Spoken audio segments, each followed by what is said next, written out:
अस्सलाम वालेकुम स्टूडेंट्स, कैसे हैं आप सब। अगर आपने अभी तक मेरे चैनल को सब्सक्राइब नहीं किया तो मेरे चैनल को सब्सक्राइब करें और बेल के नोटिफिकेशन को प्रेस कर दें ताकि जो मेरी आने वाली लेटेस्ट वीडियोस हैं वो आप तक पहुंचे। तो जो मेरी आज की वीडियो है इसमें मैं क्वेश्चन नंबर 65 को एक्सप्लेन करने लगी हूँ। तो सबसे पहले क्वेश्चन की स्टेटमेंट को रीड कर लेते हैं। स्टेटमेंट में क्या लिखा है, इवेल्युएट डबल इंटीग्रल जो है वो सरफेस को रिप्रेजेंट करता है del cross A dot N D S, where A हमारे पास जो वेक्टर है वो गिवन है जो कि आई जे के की फॉर्म में है। आगे क्या कह रहे हैं कि हम लोगों ने जो इसका ए पार्ट है वो क्या है, the hemisphere x square plus y square plus z square is equal to 16 above the x y plane. कह रहे हैं कि हमारे पास एक हेमिस्फीयर है, ठीक है, जिसकी उसने बता दिया है कि जो हमारे पास इक्वेशन है वो कुछ इस तरह से है और वो कह रहा है कि एक्स वाई प्लेन के अबव है, मतलब ऊपर है, ठीक है, इस तरह का कोई हेमिस्फीयर है। अब देखिए सबसे पहले इवेल्युएट क्या कह रहा है कि हम लोगों ने इस इंटीग्रल को इवेल्युएट करना है। तो हमें पता है जब भी इस इंटीग्रल की बात होगी तो हम लोगों ने सबसे पहले जब इसका जो है सोल्यूशन करना है तो सबसे पहले फॉर्मूला लिखना है। फॉर्मूला क्या है, बाय स्टोक्स थ्योरम।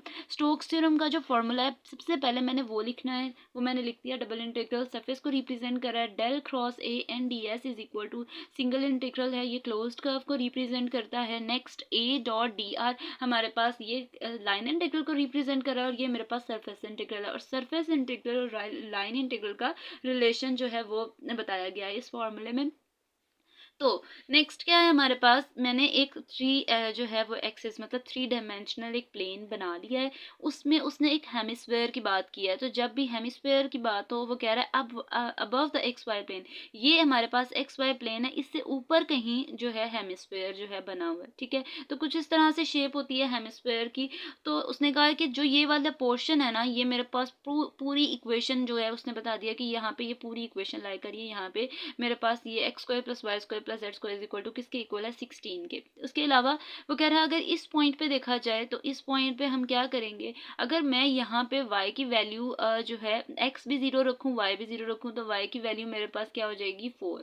सिमिलरली जब मैं यहाँ वाली पॉइंट की वैल्यू फाइंड आउट करूंगी, इधर मेरे पास x भी 0 है y भी 0 है, तो जो z वैल्यू है वो क्या आएगी, इज इक्वल टू, अगर स्क्वायर रूट लेते हैं दोनों तरफ तो 16 किसका स्क्वायर है, 4 का, यहाँ पे भी 4 आ गया। सिमिलरली ये वाला पॉइंट भी ऐसे ही फाइंड आउट करना है। अब जो ये वाला प्लेन है इसमें वो कह रहा है कि इक्वेशन अगर देखें तो x square plus y square है, जेड स्क्वायर यहाँ पे खत्म हो जाएगा, क्यों, क्योंकि यहाँ पे हमारे पास इसकी बात नहीं आ रही। लेकिन इधर देखें तो इधर हमारे पास तीनों की बात की जा रही है और इसको वो एक जो है प्रॉपर वो जो इक्वेशन गिवन है वो बता रहा है कि यहाँ पे लाई कर रही है।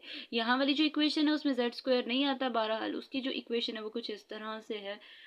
तो ये देख लें आप। सबसे पहले जो है फार्मूला लिखेंगे, जो मतलब पहले हेडिंग लिखेंगे फार्मूले की, देन उसका फार्मूला लिखेंगे, उसके बाद उसकी डायग्राम बना देंगे।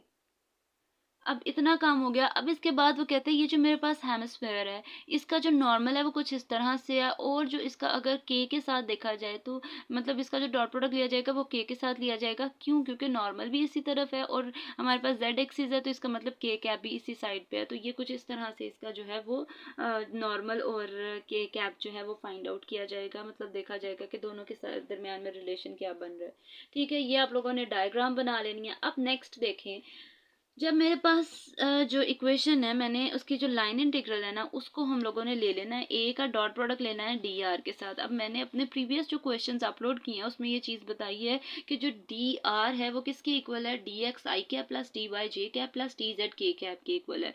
तो हम लोगों ने उसकी जगह वो लिख देना है और ए का डॉट प्रोडक्ट ले लेना है उन सारी वैल्यूज़ के साथ। इसको मैंने जो मेरे पास लाइन इंटीग्रल आएगा उसको मैंने इक्वेशन 1 का नाम दे देना है, ठीक है। अब इसके बाद मैंने क्या लिखा है, where C is the circle, वो कह रहा है सी एक ऐसा सर्कल है जो कि किस में है, x square plus y square. मतलब सर्कल की इक्वेशन क्या होती है, जब भी सर्कल की बात की जाए तो सर्कल हमारे पास एक्स और वाई एक्सिस के दरमियान में ही आता है। मतलब हमारे पास सर्कल हमेशा 2 डायमेंशनल जो है उसको रिप्रेजेंट करता है, सर्कल कभी भी 3 डायमेंशनल नहीं होता। तो इसलिए उसकी इक्वेशन क्या हो गई, x square plus y square is equal to 16। अगर आपको इसकी समझ नहीं आ रही तो आप ये देखें कि ये अगर इतने पोर्शन को देखा जाए तो वो इसको रिप्रेजेंट कर रहा है कि ये मेरे पास एक सर्कल बन गया है और उसको वो सी से रिप्रेजेंट कर रहा है। और वो कह रहा है एक्स वाई प्लेन के अंदर मेरे पास सर्कल है, the parametric equations of this circle. अब क्या कह रहा है कि इस सर्कल को पैरामीट्रिक फॉर्म में कन्वर्ट करेंगे। तो सबसे पहले इसको देख लेते हैं, इसकी पैरामीट्रिक फॉर्म क्या होगी, एक्स की जगह अब मैंने ये चीज़ बताई थी कि मेरे पास अगर वो किसके इक्वल था 16 के, तो इसका मतलब आर स्क्वायर मतलब x square plus y square is equal to R का स्क्वायर है ना, तो 16 किसका स्क्वायर है 4 का। इसलिए मेरे पास जब मैं इसको पैरामीट्रिक में कन्वर्ट करूंगी तो फॉर्मूला क्या होता है, x is equal to R cos theta, और वाई के लिए क्या होता है y is equal to R sine theta. तो आर की जगह 4 आ जाएगा दोनों साइड्स पे और जेड 0 आएगा। उसके अलावा जो मेरे पास थीटा की वैल्यू है वो 0 is less than equal to theta is less than equal to 2 pi आ जाएगा। उसके बाद मैंने इसका डिफरेंशियल लेना है। इस साइड पे भी देखें तो क्या आएगा, D x is equal to -4, cos की इंटीग्रेशन सॉरी कॉस का डेरिवेटिव माइनस साइन होता है, साथ डी थीटा आ जाएगा। Similarly D y is equal to 4 sine के क्या आता है कॉस थीटा डी थीटा, और साथ डी जेड 0 के इक्वल आ जाएगा। अब जो ये सारी वैल्यूज मैंने फाइंड आउट की हैं, इसको मैंने वो जो इक्वेशन 1 प्रूव किया उसमें जहाँ पे x है वहाँ पे x की वैल्यू 4 cos थीटा लिख देंगे, जहाँ y है वहाँ पे 4 sin थीटा लिख देंगे, और जहाँ पे मेरे पास dy या dx है, मतलब ये सारी वैल्यूज मैंने उस इक्वेशन में, इक्वेशन 1 जो हम लोगों ने अभी प्रीवियस बनाई है उसमें पुट कर देना है। ये देखिए इस इक्वेशन में मैंने पुट कर देनी है सारी वैल्यूज। जब मैंने इस इक्वेशन में पुट करनी है तो फिर मैंने क्या करना है, कोशिश करनी है कि मल्टीप्लाई कर दूँ, मल्टीप्लाई करने के बाद सिंप्लीफाई करेंगे। अब जो मेरे पास ये वैल्यू है ये कॉस स्क्वायर है, ठीक है, ये कॉस स्क्वायर बना तो उन्होंने डायरेक्ट फार्मूला लगा दिया कि कॉस स्क्वायर की तो डायरेक्ट इंटीग्रेशन नहीं होती, तो इसके लिए पहले फार्मूला अप्लाई करते हैं। फार्मूला अप्लाई करने के बाद हम जो है इसकी इंटीग्रेशन करते हैं। तो मैंने कॉस स्क्वायर थीटा की जगह 1 minus cos 2 theta divide by 2 लिख दिया है, ठीक है। यहाँ पे भी इसकी इंटीग्रेशन होगी क्योंकि जो ये वाली टर्म है इसका डेरिवेटिव आगे मौजूद है, तो पावर में 1 प्लस उससे डिवाइड। सिमिलरली यहाँ पे भी ऐसी इंटीग्रेशन होगी, और साइन थीटा की इंटीग्रेशन क्या होती है माइनस कॉस थीटा। तो सेम हम लोगों ने सिंपल इसकी इंटीग्रेशन करनी है। इंटीग्रेशन करने के बाद इसके जो है मेरे पास लिमिट्स पुट कर देनी है। तो लिमिट्स पुट करने के बाद कुछ इस तरह से आंसर आएगा। लिमिट्स पुट की, अब जहाँ पे थीटा है थीटा की जगह 2 पाई आ जाएगा, ठीक है। तो कॉस जो है इसकी मतलब कॉस 2 पाई और साथ क्या आ जाएगा, ये तो हमारे पास इसकी पावर क्या आ जाएगी 3 आ जाएगी। सिमिलरली बाकी भी हम लोगों ने पुट कर देना। पुट करने के बाद हम लोगों का कुछ आंसर आएगा, वो कुछ इस तरह से आएगा। अब हमें पता है कि अगर cos 2 पाई कैलकुलेटर पे करें तो हमारे पास वो क्या आता है, आई गेस 1 आ जाता है। लेकिन मैं एक दफ़ा फिर आप लोगों को कैलकुलेटर पे सॉल्व करके ये चीज़ बताती हूँ कि जो हमारे पास कॉस्ट, अगर मैं cos 2 पाई करूँ तो क्या आएगा, ठीक है। कॉस, अगर मैं लिखूँ cos 2 पाई का मतलब है कि 360 डिग्री,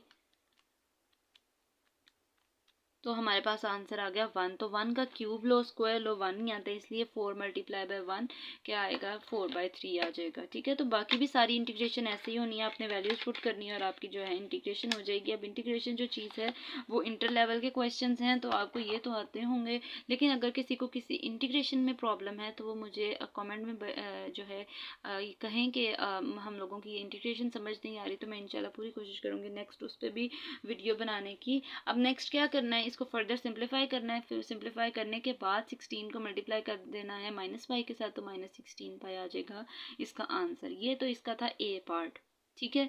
अब मैं मूव कर रही हूँ इसके बी पार्ट पे। अब जो बी पार्ट है उसमें वो क्वेश्चन में अब क्या लिखा है, द पैराबोलाइड। अब जो पैराबोलाइड है ये थोड़ा सा मेरा ख़राब हो गया था, तो इसको अपने लोगों ने इग्नोर करना है। अच्छा, जो मैंने हेमिस्फीयर बनाया, हेमिस्फीयर यहाँ से यहाँ तक छोटा सा डिस्टेंस था। पैराबोलाइड थोड़ा अपवर्ड है, थोड़ा ऊंचा बना हुआ है, इसलिए मैंने उसको डार्क ज़्यादा कर दिया कि ये थोड़ा सा और थोड़ा ऊपर जाएगा। डायग्राम में थोड़ी सी ख़राब हो गई थी, लेकिन आप लोगों ने इस तरह से पैराबोलाइड नहीं बनाना। आपकी जो मैं बता दूं, अगर प्रॉपर डायग्राम देखें कुछ इस तरह से पैराबोलाइड है, तो कुछ इस तरह से लंबा जाएगा, ठीक है, इस तरह से। फिर ये आपका ऐसे होगा, ठीक है। ये मैंने छोटा सा इधर ड्रॉ कर दिया है, ये थोड़ा सा ख़राब हो गया था। अगेन ये चीज़ बता रही हूँ कि पैराबोलाइड थोड़ा सा ऊपर को जाएगा तो वो एक प्रॉपर पैराबोलाइड पता लगेगा कि वो पैराबोलाइड है, ठीक है। अब क्या लिखा है, the paraboloid z is equal to 4 minus x square minus y square above the x y plane. Again उसने इक्वेशन दे दिया, वो कह रहा है कि एक्स वाई प्लेन से ऊपर ही है, ठीक है। तो हम लोगों ने यहाँ पे भी क्या करना है, अब जो मेरे पास वैल्यू आई है वो अगर 4 है तो फॉर एग्जाम्पल अगर ये दोनों उस साइड पे लेकर जाऊँ तो क्या आएगा, मतलब मेरे पास इक्वेशन 4 के इक्वल आएगी। तो फिर हम लोगों ने उसको सिर्फ सिंप्लीफाई करना है, तो मेरे पास यहाँ पे 2 आ जाएगा, यहाँ पे 4 ही रहेगा, यहाँ पे भी 2 आ जाएगा। तो कैसे, अगर मैं यहाँ पे देखूँ, ये देखें, जब मैंने यहाँ से x की वैल्यू फाइंड आउट करनी है, ठीक है, तो यहाँ पे ये भी 0 हो जाएगा, ये भी 0 हो जाएगा, तो जब मैं 4 minus x square is equal to 0 करूँगी तो 4 दूसरी साइड पे चल जाएगा, वो भी -4 हो जाएगा, माइनस माइनस से कैंसिल आउट हो जाएगा, x square is equal to 4 के इक्वल आ जाएगा। फिर मैं स्क्वायर रूट लूँगी तो एक्स की वैल्यू क्या आ गई 2, ठीक है, तो यहाँ पे इसलिए 2 आ जाएगा। सिमिलरली वाई के साथ इसलिए 2 आया, लेकिन जेड के साथ 4 आएगा, क्यों? क्योंकि यहाँ पे ये भी 0 है, ये भी 0 है, स्क्वायर तो लेना नहीं, इसलिए 0 0 4 हमारे पास वैल्यू आई है, ठीक है। ये वो एक सरफेस को रिप्रेजेंट कर रहा है, और ये मेरे पास अगेन एक सर्कल की इक्वेशन है, x square plus y square. जब भी सर्कल की बात होगी तो जेड जो है एक्सिस वो 0 आ जाएगा, इसलिए उसने इस तरह से इसको प्रॉपरली एक्सप्लेन किया है। अगेन ये चीज़ बता दूं कि पैराबोलाइड जो है वो थोड़ा सा इसको अगेन मज़ीद बड़ा करे, इस तरह से ऊपर को अगेन थोड़ा सा जाएगा तो वो एक प्रॉपर पैराबोलाइड बनेगा। मेरा ये गंदा हो रहा था पेपर, तो मैंने इसलिए उसको जो है वो नहीं वैसा ड्रॉ किया, ठीक है। अब देखिए जो मेरे पास सरफेस इंटीग्रल है, अगेन मैंने फार्मूला लिख लिया। फार्मूला लिखने के बाद ए डॉट डी आर, मतलब ए का डॉट प्रोडक्ट ले लिया है डी आर के साथ, तो क्या आया मेरे पास ए वही जो हम लोगों के पास क्वेश्चन में गिवन था उसका डी आर के साथ लिया, इसको इक्वेशन 1 का नाम दे दिया। अगेन मैंने फिर मैंने क्या लिखना है, where C is a circle x square plus y square. Again उसमें जिस तरह से हम लोगों ने सी जो है वो सर्कल रखा था, उसकी हमारे पास एक इक्वेशन गिवन थी, इधर भी ऐसे ही करना है। और वो कह रहा है कि एक्स वाई प्लेन के अंदर है, जो सर्कल है वो तो एक्स वाई प्लेन के अंदर है ना, लेकिन जो पैराबोलाइड क्वेश्चन में वो कह रहा है, इस क्वेश्चन में तो वो क्या कह रहा है कि जो पैराबोलाइड है वो above the x y plane है, ठीक है। अब नेक्स्ट देखें, इसको पैरामीट्रिक में कन्वर्ट करेंगे। अब यहाँ पे पैरामीट्रिक में जब कन्वर्ट करेंगे तो आर मेरे पास 2 आ जाएगा, और 2 cos theta y is equal to 2 sin theta, क्यों? क्योंकि x square plus y square is equal to 4 है, ठीक है। तो सर्कल की इक्वेशन क्या होगी, x square plus y square is equal to R square.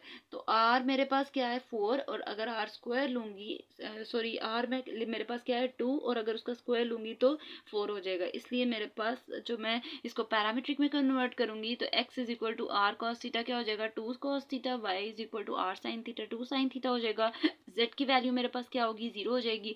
Again limit मेरे पास यही रहेगी, इसके डिफरेंशियल्स लेंगे, कुछ इस तरह से मेरे पास वैल्यू आएगी। फिर मैंने अगेन वो जो इक्वेशन माना उसमें सारा वैल्यूज को पुट कर देना है, सिंप्लीफाई करना है। अब जो इसकी इंटीग्रेशन है वो आप लोगों ने जो है वो कर लेनी है, लेकिन जो इसका भी फाइनल आंसर आएगा वो क्या आ जाएगा मेरे पास -4 पाई। ये थी जी आज की मेरी वीडियो। होपफुली आपको मेरी वीडियो अच्छी लगी होगी। अगर आपको मेरी वीडियो अच्छी लगे तो वीडियो को लाइक करें और सब्सक्राइब करना मत भूलिएगा। तो इंशाल्लाह जो नेक्स्ट वीडियो होगी वो क्वेश्चन नंबर 66 होगी, मतलब क्वेश्चन नंबर 66 से रिलेटेड होगी। तो तब तक के लिए अल्लाह हाफिज़।